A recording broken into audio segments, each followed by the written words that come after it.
आज की इस ऑनलाइन क्लास में आपका स्वागत है। आज के इस व्याख्यान में हम लोग भारत में लौह एवं इस्पात उद्योग विषय का अध्ययन करेंगे, अर्थात iron and steel industry in India. Bharat में लौह एवं इस्पात उद्योग, इस विषय के अंतर्गत सर्वप्रथम हम भारत में लौह इस्पात के उत्पादन पर, तत्पश्चात भारत के विभिन्न राज्यों में लौह इस्पात के उत्पादन की वस्तु स्थिति पर, तत्पश्चात भारत के प्रमुख लौह इस्पात संयंत्र की चर्चा करेंगे।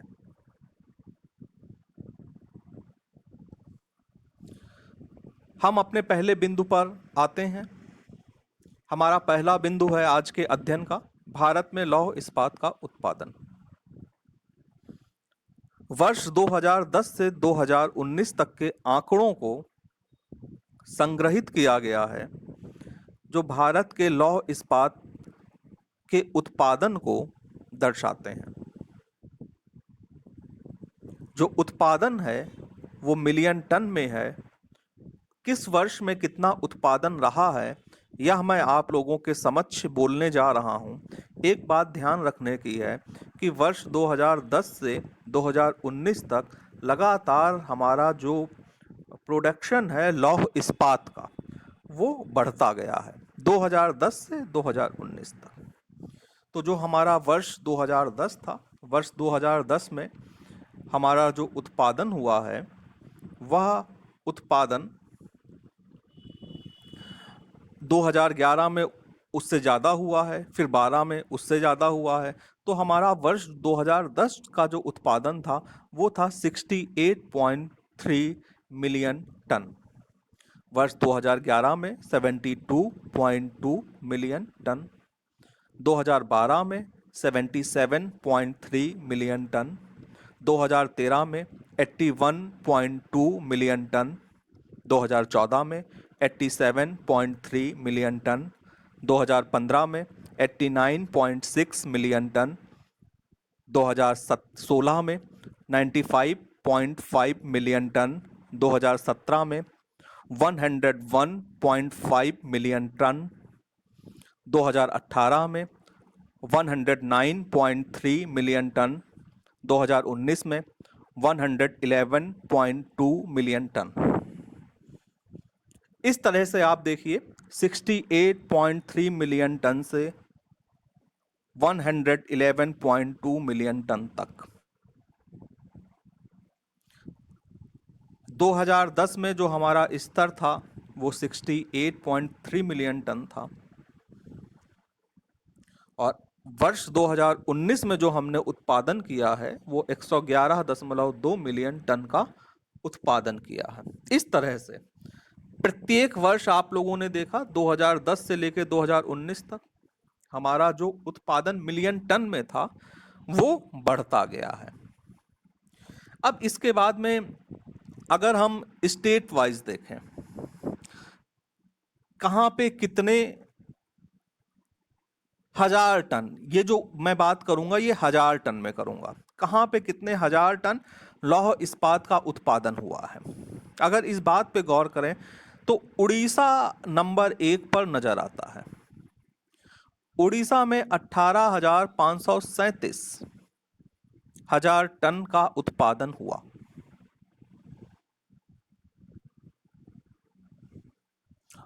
उसके बाद में जो प्रमुख स्थान सामने आता है वो स्थान है झारखंड का। झारखंड में 16,585 हजार टन का उत्पादन हुआ। फिर छत्तीसगढ़ में 12,739 हजार टन का उत्पादन हुआ और कर्नाटक में 12,677 हजार टन का उत्पादन हुआ। कर्नाटक के बाद जो नाम आ रहा है वो महाराष्ट्र का आ रहा है, जहां पे 8,670,000 टन उत्पादन हुआ और गुजरात में 8,232,000 टन का उत्पादन हुआ। तो सर्वाधिक उत्पादन कहाँ हो रहा है? उड़ीसा में हो रहा है, तत्पश्चात झारखंड में हो रहा है, फिर उसके बाद में आपका छत्तीसगढ़ में हो रहा है। अगर हम वेस्ट बंगाल में देखें तो वेस्ट बंगाल में गुजरात से भी कम हो रहा है, 7,312,000 टन। एक देखने का नजरिया और है कि हमारा सार्वजनिक क्षेत्र कितना प्रोडक्शन कर रहा है और हमारा निजी क्षेत्र कितना प्रोडक्शन कर रहा है। जो हमारा सार्वजनिक क्षेत्र है वो 21,496,000 टन ही उत्पादन कर रहा है, जबकि हमारा जो प्राइवेट सेक्टर है, निजी सेक्टर है, वह 85,68,000 टन का उत्पादन कर रहा है। इस तरह से पूरा भारत 1,06,564,000 टन का उत्पादन कर रहा है।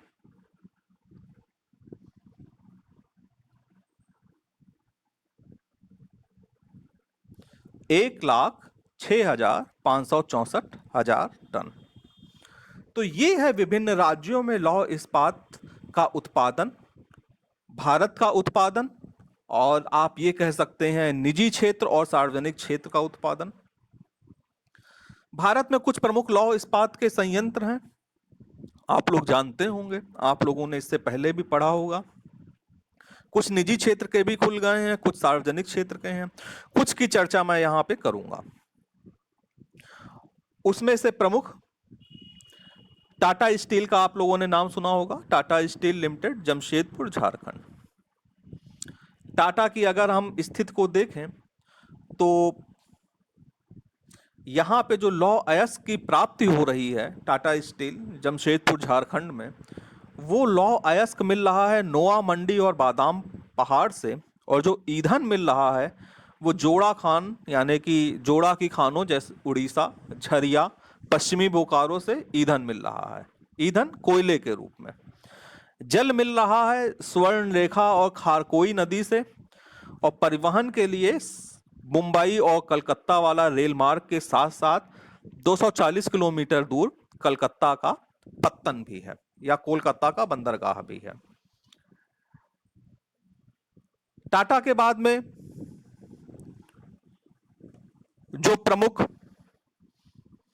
प्लांट आता है वो इंडियन आयरन स्टील कंपनी है, जिसके अधिकार क्षेत्र में हीरापुर, कुल्टी और बर्नपुर के संयंत्र आते हैं। इसको लौह अयस्क की प्राप्ति झारखंड के सिंहभूम से होती है। ईंधन की प्राप्ति दामोदर घाटी के कोयला क्षेत्र, रानीगंज, झरिया और रामगढ़ के समीप से होती है। इसको जल अपने उद्योग के लिए दामोदर नदी की सहायक नदी बराकार नदी से मिलता है, और परिवहन के लिए कोलकाता आसनसोल का रेल मार्ग इसके लिए सहायक होता है। इसके बाद में भिलाई स्टील प्लांट, भिलाई, छत्तीसगढ़। 1959 में दुर्ग जिले के छत्तीसगढ़ में रूस के सहयोग से इसकी स्थापना हुई। इसको लौह अयस्क की प्राप्ति डल्ली राजहरा की खानों से होती है। ईंधन इसको मिलता है कोरबा और करगाली कोयला खानों से। विद्युत मिलती है इसको कोरबा के ताप शक्ति ग्रह से, और जल प्राप्त होती है तंदुला बांध से, और परिवहन के लिए हिंदुस्तान शिपयार्ड विशाखापट्टनम इसके लिए उपयुक्त जगह है। फिर आती है बोकारो स्टील प्लांट, झारखंड। बोकारो जिसका कि नाम लिया गया था, आप लोग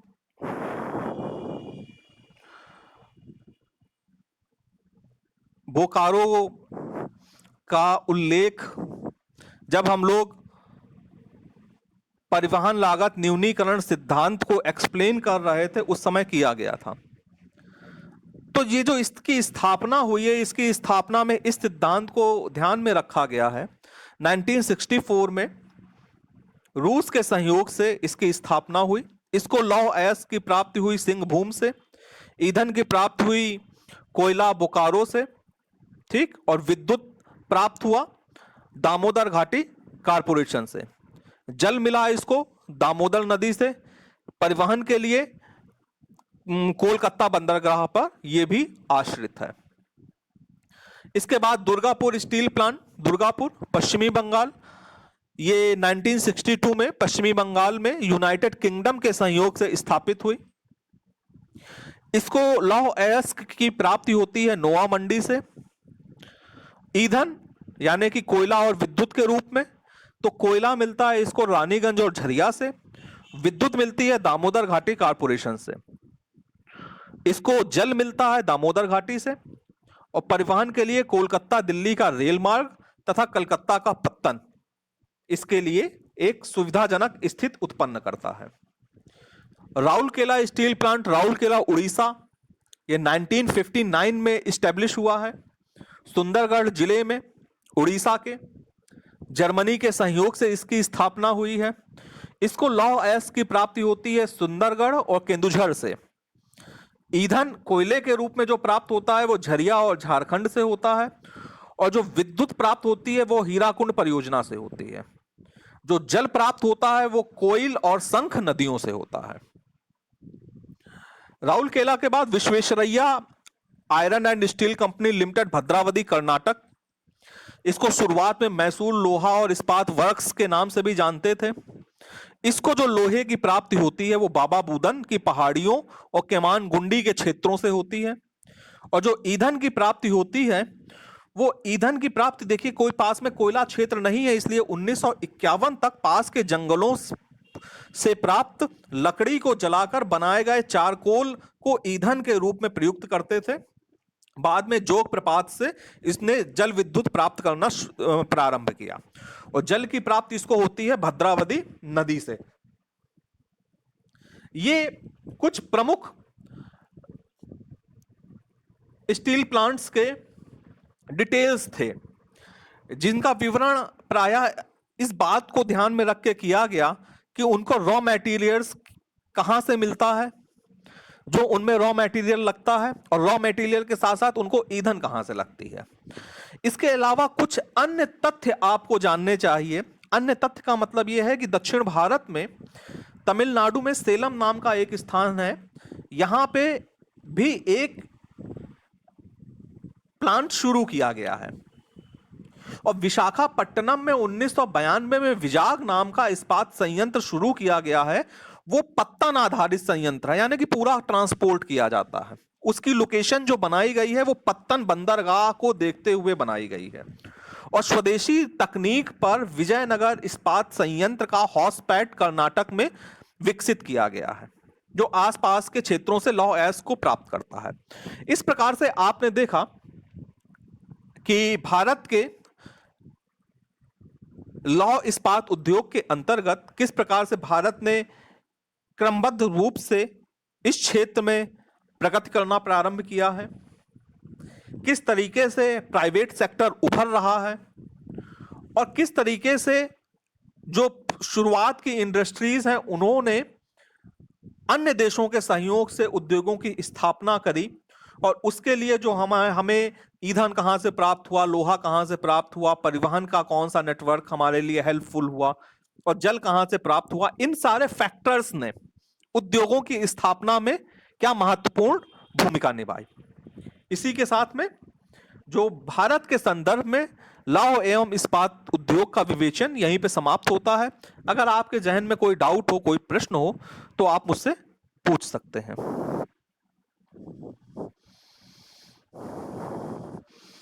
अमृता,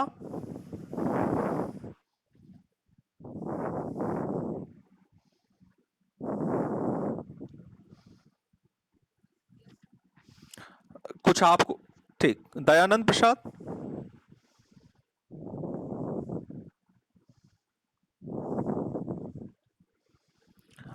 हिमांशु मिश्रा, मंजुलता कुमारी,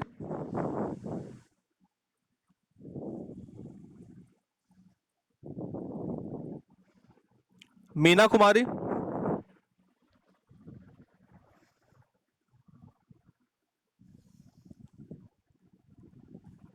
निशा कुमारी, प्रिंस कुमार,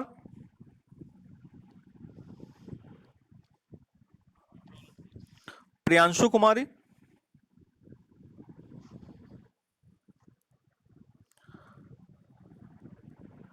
सच्चिदानंद मौर्य,